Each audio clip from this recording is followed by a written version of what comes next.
దేవినేని అవినాష్ పేర్ని నానిపై అనుచిత వ్యాఖ్యలు చేసిన విజయవాడ ఎంపీ కేశినేని శివనాథ్పై వైఎస్ఆర్సీపీ నేతలు తీవ్ర స్థాయిలో మండిపడ్డారు. ఎంపీ స్థాయిలో ఉండి దిగజారుడు వ్యాఖ్యలు చేశారని ఆగ్రహం వ్యక్తం చేశారు. నిత్యం ప్రజల కోసం పోరాడే కుటుంబాలపై నోటికొచ్చినట్లు మాట్లాడడం సరికాదని హెచ్చరించారు. వెంటనే పేర్ని నాని, దేవినేని అవినాష్ కుటుంబాలకు కేశినేని శివనాథ్ క్షమాపణలు చెప్పాలని డిమాండ్ చేశారు వైఎస్ఆర్సీపీ నేతలు. దేవినేని అవినాష్ గారి కుటుంబం గురించి ఇందాక పెద్దలు చెప్పారు. అదేవిధంగా పేర్ని నాని గారి కుటుంబం గురించి కూడా పెద్దలు చెప్పారు. ఏదైతే వాళ్ళని నమ్ముకున్న బడుగు బలహీనలు ఎవరైతే ఉన్నారో వాళ్ళందరికీ కూడా దశాబ్దాల కాలం నుంచి కూడా వాళ్ళు సొంత అన్నదమ్ముల్లాగా ప్రతి ఒక్క అన్న అని పిలిస్తే వాళ్ళు ముందడుగు వేస్తూ ప్రతి ఒక్కరు కూడా అండగా ఉండేటటువంటి గొప్ప లక్షణాలు కలిగిన నాయకత్వ లక్షణాలు కలిగి ఉన్నటువంటి కుటుంబాలు వారి.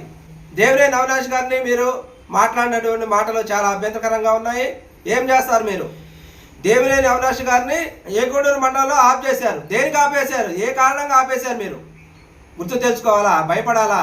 లోపల కూర్చొని ఏడ్చారా? ఏమి మాట్లాడుతున్నారు మీరు?